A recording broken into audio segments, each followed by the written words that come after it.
You built a swimming pool where I asked. I stared at the muddy disaster outside my window in disbelief. The foreman didn't even glance up. Got blueprints, buddy. Says this land's common area. I looked down. My slippers were half sunk in the churned-up earth that, up until yesterday, was my orchard. The irony didn't escape me. I'd spent 5 years tending to that land, pruning peach trees, fixing the fencing by hand, and clearing out wild brush with sweat and patience.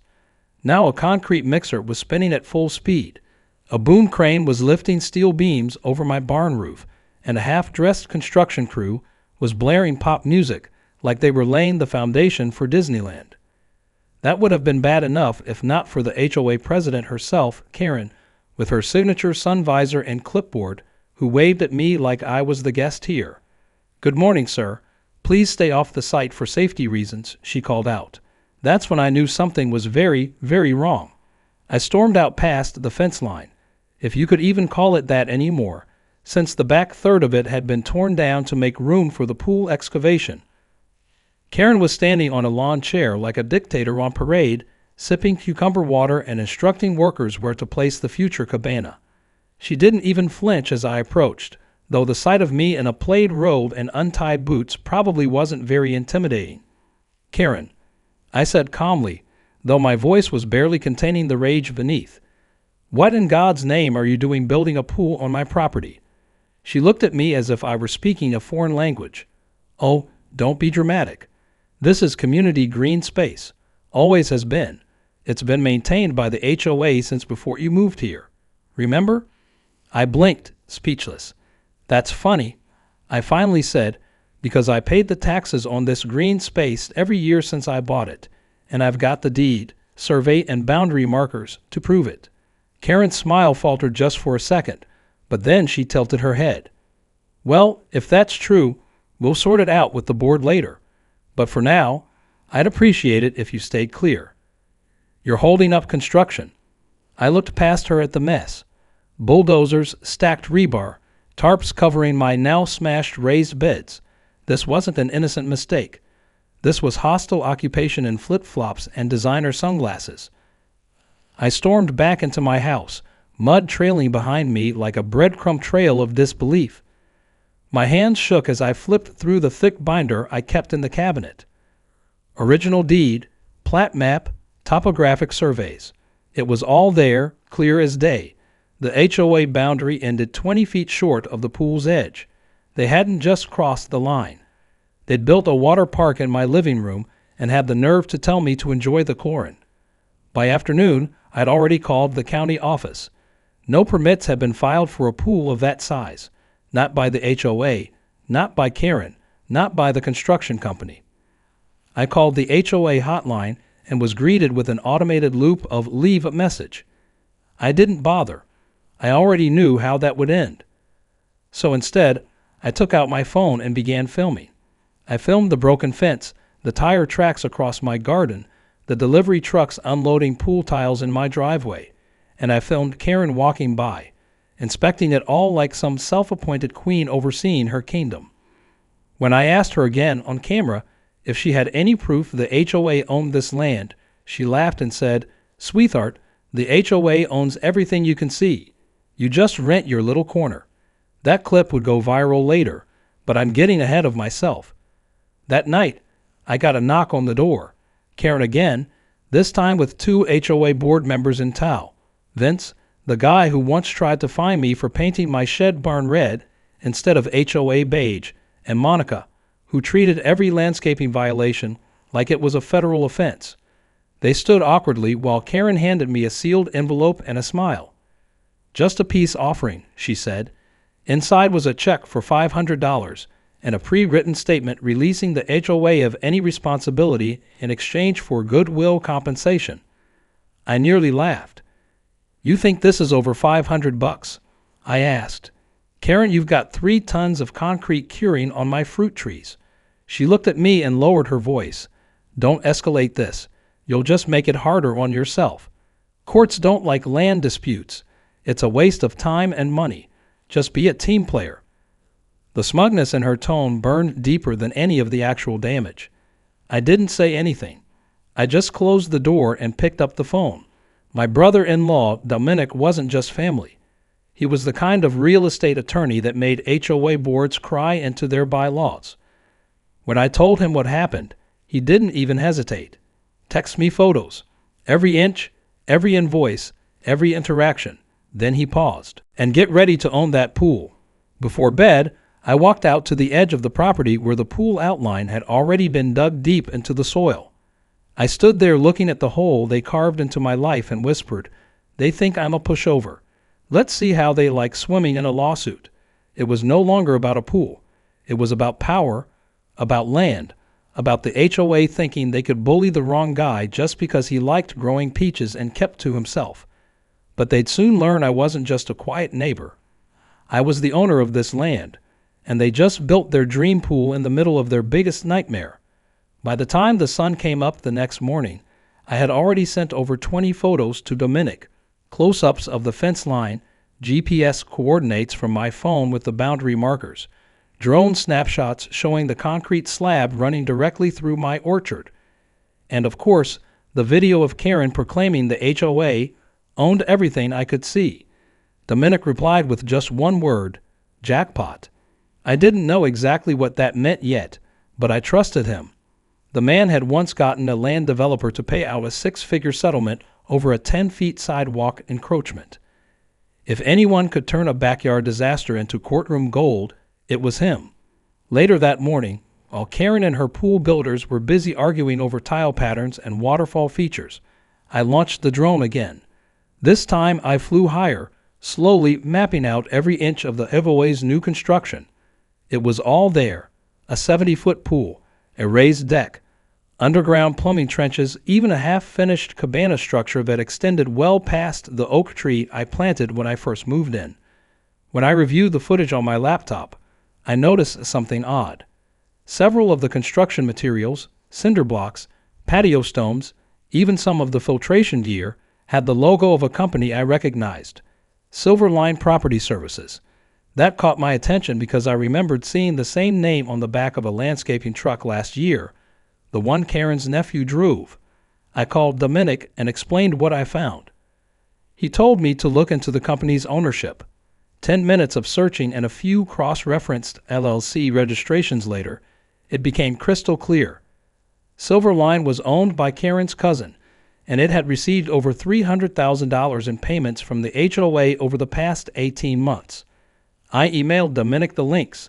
He responded with a longer message this time. "This isn't just trespassing anymore. This is fraud, conflict of interest, and misuse of association funds. You may be sitting on a multi-million-dollar case." That night, I started a file. I printed every piece of evidence I had, every receipt, HOA notice, survey map, screenshot, drone photo, and quote from Karen. I called the county clerk's office and requested copies of every permit and inspection the HOA had filed in the past 2 years. Most came back clean, except for one red flag. There was no permit issued for any pool construction on any parcel within the neighborhood. That meant the HOA had either faked documents to the contractors or never intended to follow the law at all. By the end of the week, I had everything ready. Dominic drove up to my property himself that Saturday, stepped out of his beat-up Ford pickup wearing a flannel shirt and jeans, and looked around like a surveyor preparing to level a battlefield. He spent the entire afternoon walking the land with me, measuring distances with his own laser scope, marking out boundary points with survey tape, and documenting where each portion of the pool and cabana had violated zoning limits. "It's worse than I thought," he said. "They didn't just cross into your land. They're 12 feet into it on one side, and the plumbing system cuts all the way under your barn foundation. That's structural trespass." We went back inside and sat down over coffee while Dominic began sketching out a legal plan. He explained that under state law, I could sue for compensation based on market land value, destruction of property, emotional distress, legal fees, and punitive damages if we prove intent. If the jury agreed that Karen had knowingly signed off on plans that crossed into my property, we could ask for up to $2 million. But we need more than just photos, he said. We need to prove they knew what they were doing and that they tried to cover it up. That's when I remembered something. I pulled out an old HOA newsletter from 6 months back, the one where Karen wrote a column bragging about our community's exciting new recreation plan, along with an image of the proposed pool. At first glance, the design looked harmless, but once I held it up next to the plat map, I saw it. The pool outline in the newsletter extended right over my lot's border. Dominic examined it, shook his head, and smiled. That's intent. This shows they planned this exact layout long before ever asking permission. We spent the next 2 days compiling a legal brief so airtight it could have floated in the pool they built. Dominic drafted an official notice of intent to sue addressed to the HOA board and scheduled a private sit-down with the county zoning board. He told me we weren't going to fight this quietly. We were going to expose it publicly, cleanly, and with every ounce of legal power we had. The day of the zoning board meeting came fast. I wore my nicest shirt, clean boots, tucked in flannel, the one my wife used to say made me look like I owned the town. Dominic walked in ahead of me, carrying a thick binder and a flash drive. Karen was already seated in the room with 2 of her board members, whispering nervously as we entered. She wore a bright pink blazer and a forced smile, but her hands kept fidgeting with her phone. The meeting began, and Karen immediately tried to deflect attention. We're here today to request a retroactive permit for a community improvement project that will benefit all residents. She clicked through a presentation showing happy kids and pool chairs, but then Dominic stood up and calmly plugged in the flash drive. Within seconds, the projector showed aerial images of the property line violations, purchase orders made out to Karen's cousin's company, and the infamous video of her claiming the HOA owned everything you can see. The room fell silent. One board member from the county leaned in and said, "Miss Karen, did you authorize construction on a parcel of land not owned by the HOA?" She opened her mouth, but nothing came out. Dominic handed each official a printed binder with our evidence. The county chair took one look at the survey overlay inside. This is bad. This isn't just a permitting issue. This is a property dispute with potential civil liability. Karen tried to regain her footing, claiming the land boundaries were confusing and that no harm was intended. Dominic countered with the deed, tax documents, and construction invoices, all time-stamped, all undeniable. The board tabled her permit request and adjourned the meeting with a statement that a formal investigation would begin immediately. As we left the building, Karen followed us to the parking lot. Her voice cracked as she called out, "We can still settle this, you know. No need to go to court." I turned and smiled, just slightly. "Oh, we're already in court. You just don't know it yet." That night, I stood out by the pool again, only now it didn't feel like an intrusion. It felt like the centerpiece of the biggest legal takedown this HOA had ever seen. The air was thick with summer heat, but for the first time in days, I felt cool. Because the more they built, the deeper they dug their own hole, and soon they'd realize they didn't just trespass on my land. They handed me the ammunition to bury them in it. The fallout from the zoning board meeting didn't take long to begin. By the following morning, I noticed the mood around the construction site had shifted. The workers, once loud and laid back, were now stiff, quiet, and visibly uneasy. They no longer waved when I walked past. Some wouldn't even make eye contact. One guy actually packed up his gear and left midday, muttering something about not getting dragged into a lawsuit. I didn't blame him. Word spreads fast in small communities, and once the county announced their formal investigation, the HOA's pet project started looking less like a pool and more like a crime scene. Karen, on the other hand, doubled down on her delusion. She began walking the neighborhood with a clipboard, trying to spin the story in her favor. I overheard her on more than one occasion telling residents that the dispute was just a technicality, that I was being unreasonable, and that it would all be resolved quietly. She even claimed I had donated the land verbally years ago during a neighborhood picnic. That would have been hilarious if it wasn't so pathetic. I hadn't even lived here that long. Karen was rewriting history like it was a fairy tale, and she thought everyone was too blind to check the facts. But the HOA wasn't just spinning stories. They started fighting dirty. It began with little things. Someone threw a bag of mulch across my front porch one night. My mailbox got knocked off its post not once, but 3 times in a week. I reported it, of course, but the sheriff could only do so much without hard proof. So I installed new motion lights and cameras, high resolution, with night vision and cloud backup. A few days later, the cameras caught what I expected. A figure in a hoodie and flip-flops dragging a trash bag full of construction debris and dumping it right behind my barn. I sent the footage to Dominic, who forwarded it to the sheriff's office. That was the first official warning issued to the HOA. Then came the anonymous complaints. Every other day, I'd get a citation taped to my door, claims that my grass was too tall, that my barn was an unregistered accessory structure, that my chickens were causing a noise disturbance. One complaint even alleged that I was illegally running a business out of my garage because I had a woodworking bench and some tools. Each one was filed through the HOA's internal system and conveniently signed only as concerned resident. But I knew exactly who was behind them. Karen was weaponizing the very system she'd spent years lording over the community with, now twisting it into her own personal vendetta engine. Despite all that, I stayed calm. Dominic's advice was clear. Document everything. Respond to nothing without legal review. And don't retaliate. Let them show their true colors. Let the evidence pile up until it buried them on its own. That restraint paid off more than I could have imagined.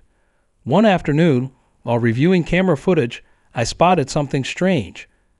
A construction crew was operating well into the evening, well past the county's work hour limits. But that wasn't the weird part. One of the trucks parked across my driveway wasn't from Silverline. It was from a rental company, and the license plate matched a vehicle registered in a completely different district. I walked outside, approached one of the workers, and casually asked who ordered the late-night pour. He looked confused. Didn't Karen say you approved this? I asked him to clarify. Apparently, Karen had told the contractors I was now cooperating, and that any last-minute changes should be directed to her. I thanked him for the info and went back inside to call Dominic. This was more than trespassing. Now this was impersonation. Karen was speaking on my behalf to contractors, using her position to manipulate third parties, and it was all without a shred of legal right. Dominic told me it was time to turn up the pressure. That night he filed a cease and desist against the HOA, citing ongoing harassment, property damage, impersonation, and fraudulent use of my name in construction communications. It was the first legal volley in what was about to become a full-on war. As if sensing that their empire was beginning to crumble, the HOA scheduled an emergency board meeting. I heard about it through the grapevine. Closed door, board members only, not open to residents. That didn't sit right with me. Fortunately, not everyone on the board was loyal to Karen. One of the newer members, a woman named Ellen, quietly called me and asked if I knew what was going on. When I told her the full story, she was horrified. She confessed she'd had her doubts about Karen's leadership for months, but hadn't spoken out. Afraid of being bullied off the board, I asked her a simple favor: attend the meeting, keep quiet, and just record everything. What she brought me the next day blew the doors off the whole case. The recording captured Karen instructing the board to fast-track a motion to designate my parcel as temporary community recreation space, citing a made-up emergency clause. She justified it by claiming the pool project was too far along to reverse. One board member hesitated, asking about legal risk. Karen snapped, "It's easier to apologize in court than stop progress now. You won't push this all the way." That line became our slogan. Dominic laughed when he heard it and said, "They just handed us their own noose." I released a statement the next morning, complete with audio clips, to the neighborhood Facebook group. I didn't call Karen out directly, but I laid out every timeline, document, permit failure, and violation. I made it crystal clear that this wasn't just a land disagreement. It was a premeditated abuse of power. Within hours, the post had over 200 comments, half a dozen shares, and several HOA residents demanding an emergency vote to suspend Karen pending the investigation. The tide had shifted. Karen showed up at my gate that evening, red-faced and furious. She yelled at me from the sidewalk, demanding I take down the lies. I didn't say a word. I just pointed up to the camera above my porch, then slowly raised my phone and started recording. She froze, then stormed off, muttering threats under her breath. That video, too, found its way online. And just like that, the woman who once ruled the HOA like a monarch now looked like a dictator in denial, caught in her own flood of lies. But the storm wasn't over. Not yet, because while Karen tried to save face in public, behind the scenes, she was quietly meeting with lawyers, calling in favors, and trying to find a way to spin the narrative back in her favor. What she didn't know was that Dominic and I had already filed the formal civil suit, and the paperwork sitting on her desk, buried under a pile of HOA newsletters and half-signed pool contracts, would be the document that changed everything. Because once she opened it, she'd realize this wasn't just about a pool anymore. This was about ownership, justice, and a $2 million reckoning headed straight for her doorstep. The court summons hit harder than any HOA violation notice Karen had ever handed out. And this time, she couldn't just shrug it off with a fake smile and a clipboard. Dominic made sure the lawsuit was filed with precision: trespassing, structural encroachment, willful property damage, fraudulent misrepresentation, misuse of HOA funds, and defamation. It was a full legal orchestra, and every note was backed by evidence. The official amount sought was just over $2 million, including damages, land value, legal fees, emotional distress, and punitive costs. It was a number that turned heads, and judging by the HOA meeting minutes that started leaking from the inside, it also turned Karen's stomach. Suddenly, she wasn't walking the neighborhood like a queen anymore. She was ducking behind hedges and pretending to take phone calls when neighbors passed. Our court date was set 3 weeks out. That gave the HOA just enough time to panic hire a lawyer of their own and try to play damage control. Their strategy: deny everything, claim the land boundaries were ambiguous, and argue that the construction had been done in good faith. Dominic laughed when he read their initial response. "Good faith doesn't pour 20 yards of concrete through someone's apple grove," he said, and he was right, because in court, intentions matter, but not as much as evidence. And we had mountains of it. The morning of the hearing, I showed up early in my best clothes, not to impress anyone, but because I wanted to walk into that courtroom feeling like the man who owned the land everyone was arguing about. Dominic arrived right after me, dressed sharp but calm, carrying 2 briefcases full of exhibits, sworn affidavits, and chronological timelines. On the other side of the courtroom, Karen sat rigid next to her lawyer, who looked less like a legal powerhouse and more like someone reluctantly defending a bad Yelp review. A few HOA board members sat behind her, avoiding eye contact with everyone. When the judge entered, everyone rose. He was a tall, no-nonsense man in his 60s with a reputation for hating property line disputes unless, as he once famously said, someone pours a damn pool on the wrong side.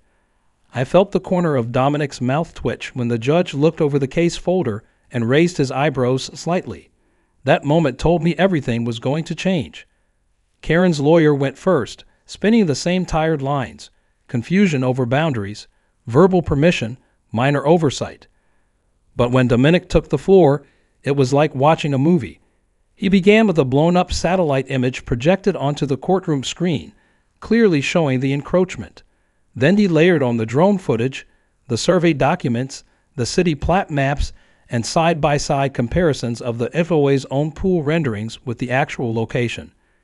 He followed it with the shell company invoices tied to Karen's cousin and the newsletter she authored describing the planned build months before any discussion ever took place. The real blow, though, came when Dominic played the secret recording from the HOA's closed-door meeting, the one where Karen admitted they were too far along to stop, and suggested it was better to apologize later than delay progress. The room went dead silent. Karen's face drained of color. Her lawyer fumbled with papers, trying to object, but the judge waved it off. "You don't need to be a land surveyor to see what's happening here," the judge muttered, leaning back in his chair. When it was my turn to speak, I didn't give a long speech. I told the truth. I spoke about the years I'd spent improving that land, the way I had nurtured it tree by tree, the peace I had found there after retiring from firefighting. I explained how it felt to wake up and see bulldozers tearing through it without a single conversation, without permission, without remorse. I told them about the harassment, the threats, the lies, and the way my own property had been turned into a construction site for other people's convenience. And then I finished with just one sentence. If it can happen to me, it can happen to any neighbor who doesn't bow down to a clipboard and a sun visor. The judge didn't need long. After a short recess, he returned with a decision that felt like a thunderclap. The HOA was found liable on every count. They were ordered to pay $2 million in total damages, demolish any construction on my land within 60 days, and submit to a full independent audit of their finances. The court also issued a temporary injunction preventing Karen from holding any position in the HOA until the investigation into financial misconduct concluded. Karen didn't faint, but she might as well have. She sat frozen as the judge read out the ruling, her mouth slightly open as if she couldn't believe her name was the one being dragged through legal cement instead of the pool she poured. Her lawyer just stared straight ahead, already defeated. A few of the board members behind her stood up quietly and walked out before the session even ended. Outside the courthouse, a small crowd had gathered. Some were neighbors, others were local reporters who had caught wind of the case after I posted the Facebook update a few days before. When I stepped down the stairs, someone clapped, then another. It wasn't a parade, but it wasn't silence either. I didn't say much to the press, just that I hoped the ruling would remind everyone that property laws exist for a reason, and that community doesn't mean letting people trample over you, literally or legally. Later that evening, I returned home. The construction site was still there, silent now, with the work halted and the tarps fluttering in the wind. I walked out to the edge of the pool, stood at the deep end where my favorite cherry tree used to be, and took a deep breath. It wasn't just about winning a case. It was about restoring something they tried to steal. Not just land, but dignity, respect, the right to say, "This is mine," and not have someone rip it out from under you. While smiling, Dominic called that night, voice relaxed for the first time in weeks. "You know," he said, "they could have just asked you to partner on the project, maybe even lease the land." "You might have said yes." I laughed. "Yeah, and they might have found gold buried under it too. But they wanted it all for free, and now they're paying the full price." He paused for a moment. "This will probably set precedent. HOAs around the county are watching. You just made case law." I smiled at the thought. Not bad for a retired guy who just wanted to grow fruit and be left alone. But now, instead of peaches, I was harvesting accountability. And that, I had to admit, was a pretty sweet crop. 2 weeks after the court ruling, the first demolition crew rolled onto the property. There was no fanfare, no ribbon-cutting ceremony, just the high-pitched grind of a backhoe engine and the echoing slam of metal on concrete. I stood at the edge of my property with a coffee in hand, watching as the very pool Karen had bragged about to every resident got ripped up chunk by chunk. They started with the cabana structure.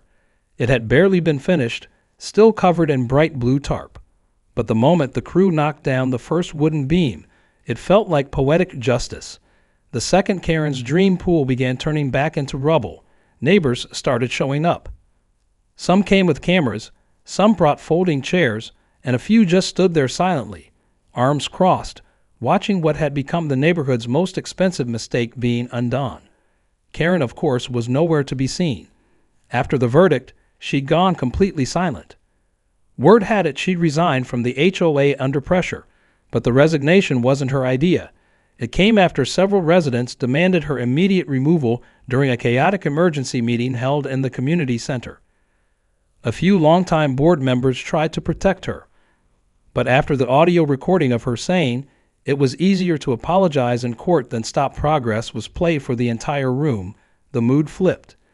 By the end of the night, not only had she stepped down, but the HOA voted to suspend all large-scale construction projects until a full audit of their finances was complete. The audit, by the way, was already turning up problems. Missing invoices, fake expense entries, and shady contracts with companies all tied to Karen's relatives. What started as a pool project had become a full-scale corruption scandal. I didn't gloat.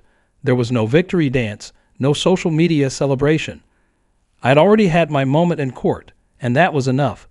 What mattered more was restoring what had been taken.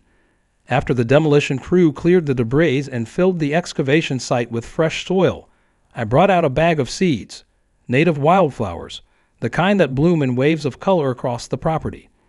I scattered them across the bare earth where the deep end used to be. It wasn't about revenge. It was about returning the land to something natural, something mine.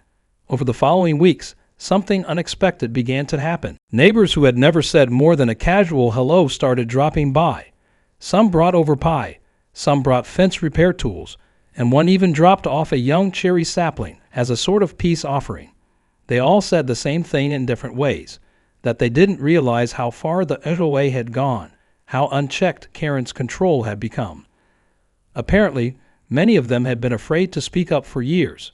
She ran things with an iron fist, disguised as HOA regulations and passive-aggressive newsletters. My lawsuit had cracked that illusion wide open, and people were finally ready to rebuild the community in a way that wasn't driven by fear of fines or who had the shiniest mailbox. One neighbor in particular, Ellen, the board member who had secretly helped me record that closed-door meeting, ended up running for HOA president. She won in a landslide, not because she promised to punish anyone, but because she promised transparency. Her first act in office was to abolish the anonymous complaint system. Her second act was to hold open forums monthly so residents could speak freely. And the third, she drafted a formal apology from the HOA to me, one that the board unanimously approved and mailed to every resident along with a statement of new bylaws ensuring no HOA project would ever proceed without unanimous approval for land usage. I hung that letter in my barn, not as a trophy, but as a reminder that community doesn't mean control. It means respect. It means conversations, not bulldozers. With the settlement money, I had options. I could have moved, bought land somewhere more remote, away from HOAs and concrete nightmares. But I stayed because I'd already planted too many roots here, literally and figuratively. Instead of running, I reinvested. I hired a local contractor to renovate the barn into a multi-use workshop space. I put in new insulation, solar panels, and wide benches made from reclaimed oak. Then I started something new, a woodworking program for veterans and local teens. Every Saturday, we gather in that barn and make things from scratch. Chairs, birdhouses, shelves, even a canoe once. Some came to learn, others just needed a place to breathe. Either way, the space became something Karen's pool never could be, a source of real connection. Every now and then, I'd get visitors, reporters curious about the case, lawyers asking if they could use my documents in similar lawsuits, even residents from other HOA communities looking for advice. I always told them the same thing: stand your ground, know your rights, and never underestimate how far some people will go when they think you won't fight back. Then I'd smile and point to the fence line where a fresh wooden sign hung with hand-carved letters. Private property, respect required. On one bright Saturday morning, as wildflowers swayed where the deep end used to be and sawdust floated inside the barn, I looked around and realized something important. They didn't just try to steal my land. They tried to erase me from it, but in fighting back, I didn't just reclaim it. I transformed it. The destruction made space for something better, something lasting. And as the final reminder of Karen's reign, the last piece of broken tile unearthed from the soil was tossed into the trash heap, I couldn't help but chuckle. All that time, all that money, all that scheming, just to build a pool that never held a single drop of water. But me? I built something solid, something real, and it was here to stay. Let them come see for themselves. Let them bring their clipboards, because now this land had a story.